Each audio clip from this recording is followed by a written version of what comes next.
Okay, here's warm-up number 25. We're going to describe the end behavior of these first two equations. You could graph them, but they're both kind of a pain to graph. So let's use the little shortcut where we just use the leading term. So I'm going to look at first the leading coefficient of both of these. So I'll kind of work through both of them at the same time. There's the leading coefficient of both of these. In this case, I've got a positive leading coefficient. And in this case, it's negative. Okay, then I want to look at the degree of both of these, and the degree is going to come from the degree of the first term, right? And here I'm not looking for positive and negative, I'm looking for odd or even. So here I've got an odd degree, just because 401 is an odd number. And here I've got an even degree.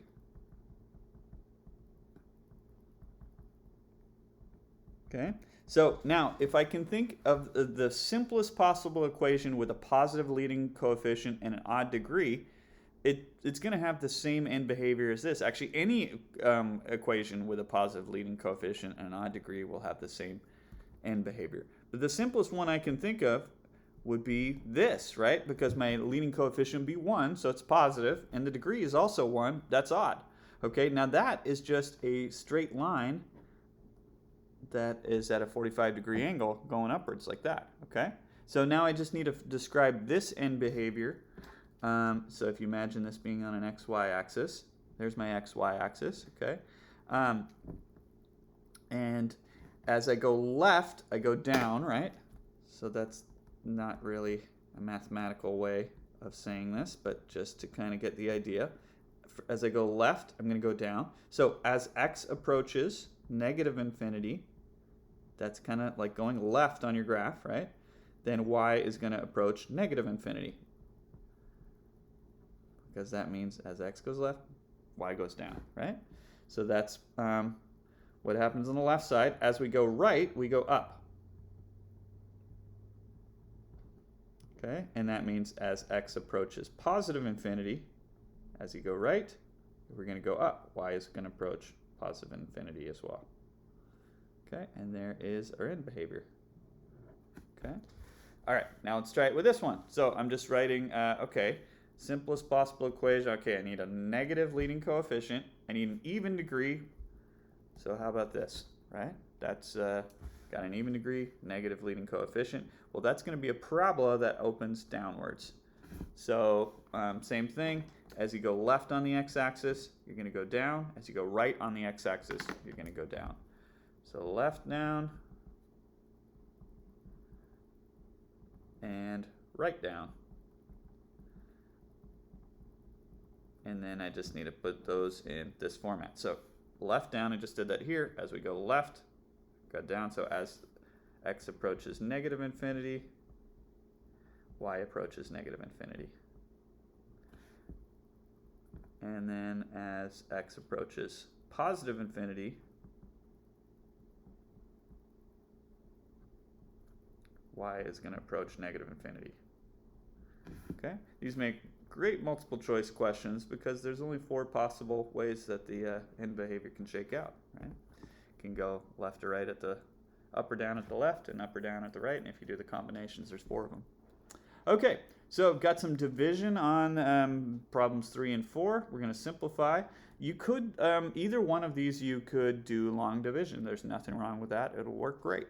But they both qualify for synthetic division, which I think is much quicker. So if you're dividing by a polynomial that's in the format x plus or minus something, like 1x plus or minus something, then you can use synthetic division. Both of these do that, okay?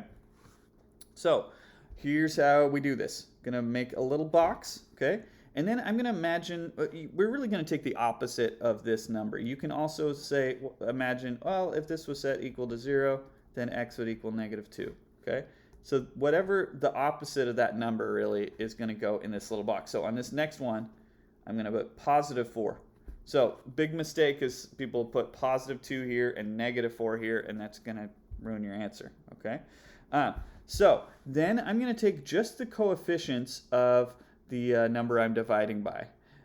So my coefficients are 1 negative 4, 3, and 2. Also, you want to be on the lookout. If there was a missing term, say I didn't have like the 3x in there, if my polynomial looked like this, well, I'd still need a 0 as a placeholder. Think of that as a 0x. Well, here it's a 3, but if you just imagine you had a missing piece, you need to represent that missing piece with a 0.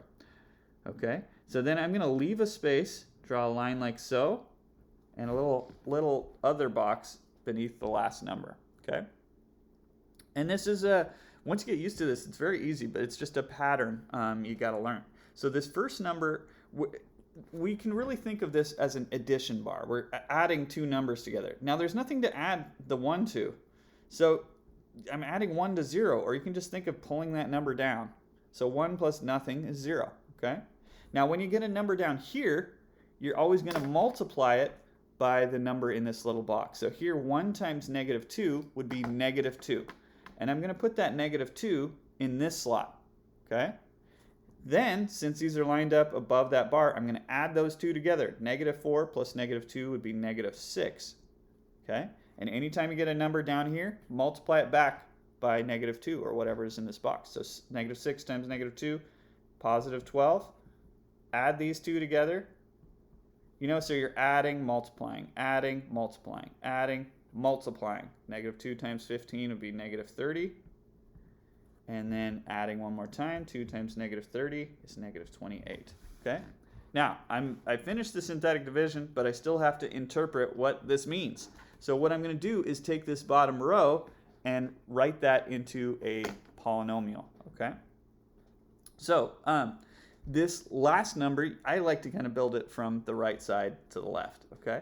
So this is going to be, this number is going to be the numerator of the remainder. So my remainder, I'm going to write it as a fraction, and that negative 28 is going to be the top of the fraction. Okay? And then the bottom of the fraction is going to be whatever you're dividing by. So in this case, x plus 2. Okay? Now I want to be adding in my remainder, whatever it is. Or, I mean, you could put minus and then a positive 28 up there. That would be the same. But then this number is going to be the constant. So it's just going to be 15. And then as I go to the left, I'm going to add in one more degree of x each time I go to the left. So if this is a 15, this would be negative 6x to the first. And then this is going to be 1x squared. Okay, and then I do need to put a plus in there just to separate those. And then I've done it. And if you do long division, you'll get that same result. But once you get used to this pattern, this way is much quicker. Okay. All right, so let's try it again. Got my 4 here. And now heads up, there's no x squared term. Okay, so you need to imagine that you could write that with a 0x squared in between those terms. So when I'm setting this up, I've got 1, 0, negative 13, negative 13. If you don't have the 0 there, you're going to get the wrong result. Okay? And then do it the same way as last time. Pull this first number down. 1 times 4 is 4. 0 plus 4 is 4. 4 times 4 is 16. Negative 13 plus 16 would be 3. 4 times 3 is 12. And then that last, those two numbers add up to negative 1. So negative 1 is going to be the numerator. The denominator is this. Okay, then I've got a 3. This would be a 4x. I'll separate that from the 3 with a plus sign. And then this is going to be an x squared. Okay. If you want to build it from the front to the back instead, you can do that. And just be careful you get the right degree on the first one. And you can think, oh, x to the third divided by x would give me x squared. So I know that would be an x squared term. So that would work too. And then you could build it out that way. Okay. And that's it for today. See you next time.